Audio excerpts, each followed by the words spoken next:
Okay, so I think this is the final example in this booklet.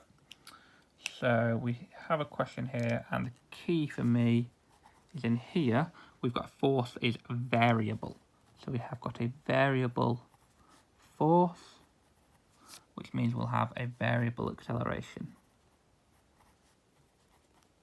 Okay, and hopefully you understand that this means we can't use SUVAT, we must use calculus.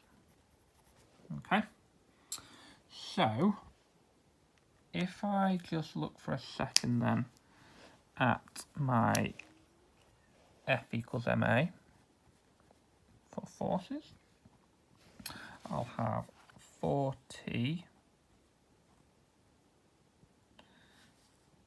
2t minus 2 equals 0.4 ax ay. Quite straightforward to just get the acceleration then.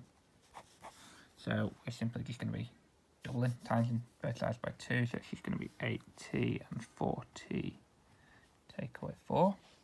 Okay, I don't need to use the 3 at this point at all, because I don't need the numerical acceleration at this point. But it's all about that starting point and avoiding just jumping in with your SUVAT. So I've got acceleration. Going back to what I drew a minute ago, so I'd have to redraw it.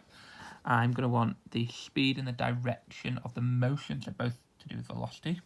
So I'm going to need to integrate from acceleration to velocity now. So I'm going to need to integrate this.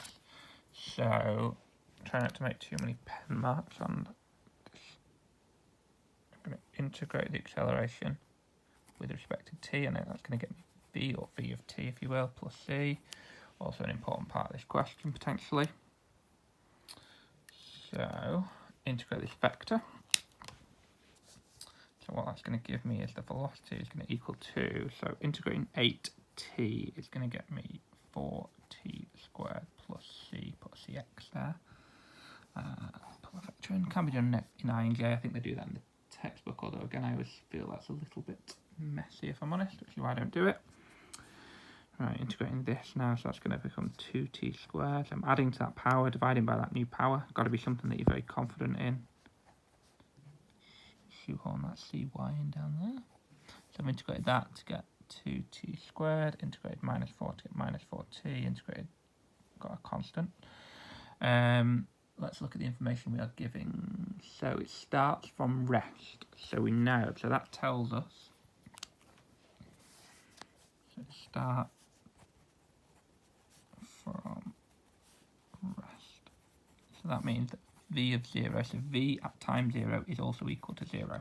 Now if you look over here, if I put this 0 on the left hand side for the top component, and I put 0 into there, plus my cx, clearly the cx is going to be 0. Similarly, on the bottom component, 0 into there, 0 into there is going to leave me with 0. Okay, so in this question, my cx and cy are both 0.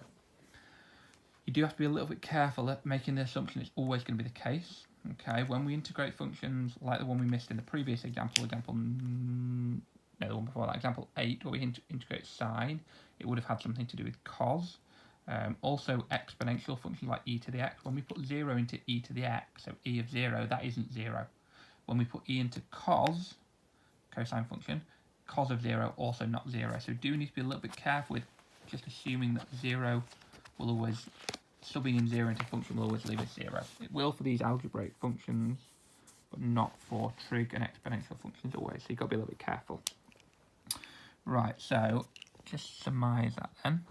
V of t is going to equal to 4t squared just now, and 2t squared, take away 40. Okay, and then I want the speed and the direction after 3 seconds, so I want v of 3. So I'm going to sub 3 into there, back to the calculator. So 4 times by 3 squared, I think I can do that in my head, but it's always good to be careful. 3 into the second one, so 2 times 3 squared, take away 4 times 3, so 6. Okay, so that is our velocity, but we want the speed and the direction. Now, because we want the direction in particular, I'm going to go to that diagram, horizontally then vertically again, as I've said. So quite a lot horizontally, 36 to be roughly 1, 6 up, put those numbers on, draw in that direction. Now the diagram alone, nice angle I want this time, it's just popping up above the horizontal, so I don't need to do anything fancy with that angle. I should be able to see clearly as well, from a vaguely accurate diagram, that is going to be a small angle I'm looking for. Okay, clearly a lot less than the other side, so kind of 15 degrees wouldn't surprise me looking at the diagram, but if I didn't have a diagram I might be unsure. So the speed, first of all, is our magnitude. So I need my Pythagoras again. So square of 6 squared plus 36 squared. So 36.5 meters per second. And then my direction, you can see on the triangle, so it's going to need to be tan to the -1 again, 6 over 36. So tan to the -1 bracket 6 over 36, 9.46. Again, I was expecting a small angle, so I'm not surprised at this angle. I will just put above the horizontal again when I'm making my note. Always good to have a little bit more detail than is 100% necessary. Okay, so 36.5 meters per second, a direction of 9.46 degrees above the horizontal. Okay, but again, throughout this whole question, the most important thing is the very first thing, is identifying when we're looking for something that involves variable acceleration. Okay, you've got to be really open and suspicious about these things. When am I going to use this? When can I use SUVAT? When do I have to use calculus? Okay, otherwise you will get this question completely wrong.